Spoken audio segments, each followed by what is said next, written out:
All right, Friday evening, it's time for Weather Geeks on kind of an interesting evening weather-wise. I'll talk about what we may or may not see this evening coming up in just a minute or two. First of all, a quick review of the temperatures today. You know, when it gets this hot and humid, one of the biggest stories, other than how hot it is during the day, is just how little it cools off at night. We only dropped down to 75 this morning here at our rooftop station in downtown Youngstown, where there's a little urban heat island effect going on. We dropped to 77 this morning, and it's going to be even warmer tonight, especially if it doesn't rain.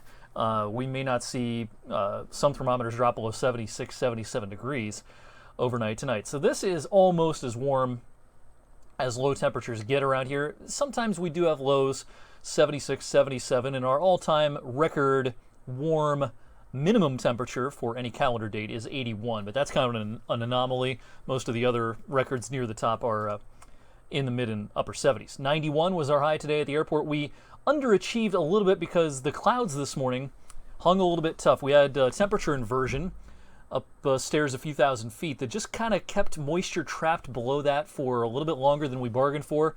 That kept that stratocumulus deck around a little longer. And even though it was crazy humid and still, of course, hot, it did not get quite as hot as it could have if we did not have that cloudiness this morning. Because the clouds lasted a little bit longer, a place like Wheeling only got to 88 today, in Pittsburgh at 86. But we did hit 91 here locally, and that makes it our 7th 90-degree temperature of 2019. Of course, still well behind the total from last year, but we're getting pretty close to the yearly average now. And no doubt we will have number 8 coming up on Saturday. It, of course, is the middle of meteorological summer. It's supposed to be hot at this time of the year. One of the comments I see sometimes on social media when we talk about hot temperatures in the summer, just like when we have cold temperatures in the winter, is, some people say, well, it's summer, it's supposed to be hot.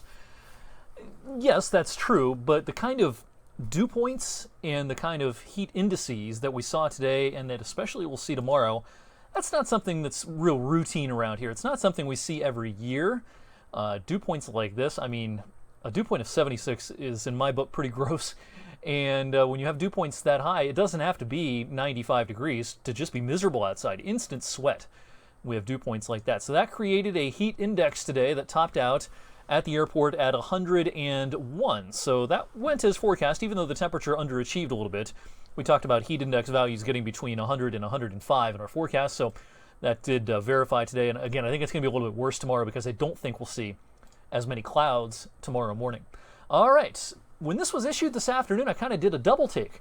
We did get put under a severe thunderstorm watch, and as of this recording at 7:15, we're still under a severe thunderstorm watch from Mahoning and Lawrence counties on north. There's not been a drop of rain in our TV viewing area for much of the late afternoon and evening. Now, that being said, we still have to keep kind of a close eye on things. We have one cluster of storms as of 7:15 missing us to the east of I-79. Really vivid lightning show from DuBois on north in north central PA. The other cluster, the more important cluster for us this evening, is this up in Michigan. What does this do? Is this going to die out? Is it going to cross the lake and survive the trip across the lake and impact us? Will we see new storms form near I-90, kind of near the lake breeze later on this evening? All these are questions that I don't have a lot of real good answers to as of right now at 7:15. The high-res modeling is not a real big help. It's not placing these clusters all that accurately. It's doing okay-ish with the Michigan stuff, but it's vastly underdoing the stuff that's going on in Pennsylvania. And so this isn't a big help, but nonetheless, I'm going to roll through it anyway. And it shows maybe we get some thunderstorms descending upon the region coming up closer to sunset this evening. And then things should quiet down overnight. So it's going to be an evening to just, pay attention to my social media feed. I'll be updating you frequently on what is or is not happening. That severe thunderstorm watch is in effect until 10. All right, Saturday. I don't think we'll have cloud issues as much as we did today, and therefore I think tomorrow is warmer and just as humid, and it's going to be the hottest day of the year and the hottest day, we think, in 7 years. We just have to be above 92 for that to be true, and I think we'll hit 94 tomorrow afternoon. And the heat index tomorrow is similar to today. Now, the reason it's not much higher than today, there'll be a little bit more in the way of vertical mixing of the atmosphere tomorrow. I talked about that temperature inversion we had today. That allowed for very little vertical mixing. And when you have very little vertical mixing, any dry air that's aloft doesn't really get mixed down that easily.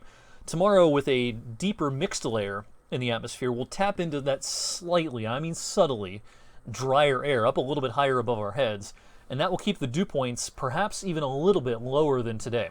That's why the heat index tomorrow will not be much higher than today, even though the temperature will be. We might get grazed by a cluster of showers and storms late tomorrow evening, and then during the day on Sunday, showers and storms could occur at any time. They might be most numerous in the afternoon. Now, the one change we've made to the forecast is this front now looks slower. Yesterday it looked faster. Now the models are slowing it down. That has implications on our Sunday night and Monday forecast. We've had to introduce the chance for residual showers and storms into the day on Monday now, especially Monday morning.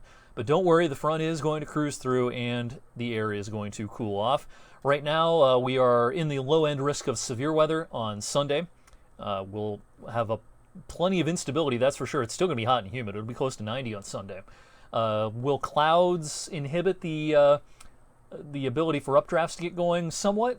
That remains to be seen. That's why we probably don't have a higher risk at this point. So stay tuned for more updates on the weekend forecast. But look what happens next week. This air is going to feel amazing midweek. After spending the weekend with this kind of really soupy South Florida air, with dew points dropping into the lower 50s by Tuesday and Wednesday, we've got some fantastic, I mean 5-star summer weather coming our way middle of next week. All right, that'll do it for me this evening. Again, I'll be posting on social media this evening with some updates on the radar. We might see the radar lighting up. We might not. It's, again, as of this recording, kind of a low confidence thing. But stay cool this weekend. We'll get through this, and then better things are coming for next week. Hope you have a good weekend, and a new edition of this video will be posted same time, same place on Monday.